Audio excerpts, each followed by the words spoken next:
Bedtime Story Collection presents Newspaper Boy and Origami Girl by Michael Foreman. Every day, Joey, the newspaper boy, stood on the street corner trying to sell his newspapers and magazines. People pushed, rushed, and elbowed past him. He was often cold and hungry.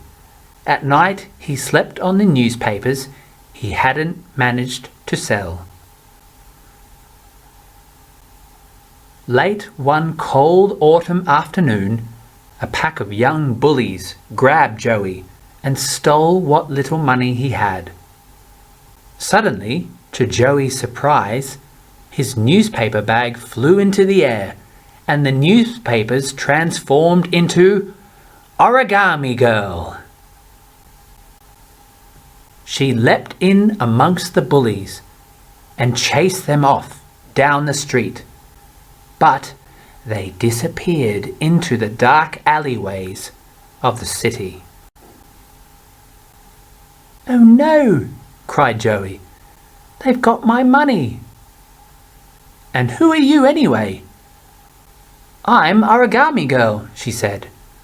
"Don't worry, we'll find them and get your money back." She quickly folded a pair of wings out of newspaper.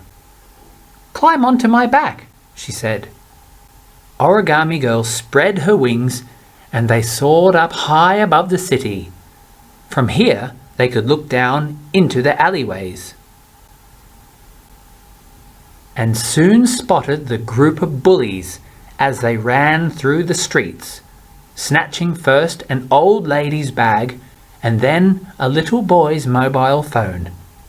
The bullies joined up with the other gangs and they all headed into an old, tumble-down building by the river. Origami Girl and Joey landed on the roof. The room below was crowded with bullies, burglars, robbers, and rascals of all kinds.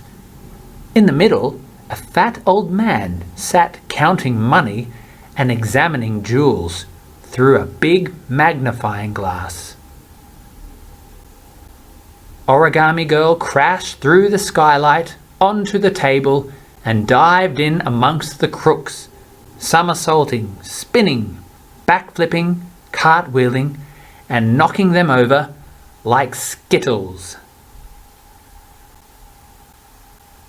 Meanwhile, Joey spotted the fat crook creeping out of the back door and down the steps to the river. He parachuted down, bagged him with his newspaper bag, and sat on his head until Origami Girl appeared, dragging a dustbin full of stolen goods. She stuffed the fat crook into the dustbin and then ripped a huge poster off a theatre wall. Quickly, she folded it into the body of a beautiful origami swan and transformed herself into the neck and head.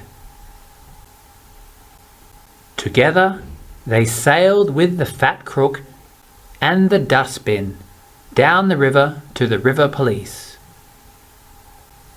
The fat crook was arrested and people came to reclaim their stolen goods. During the excitement, no one, apart from Joey, noticed the origami swan unfold back into a bundle of newspapers and slip into Joey's newspaper bag.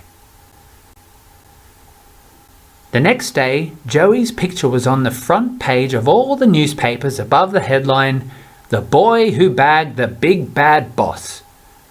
And as for Origami Girl, she was happy to be snug back in Joey's newspaper bag, waiting for the next adventure. The end.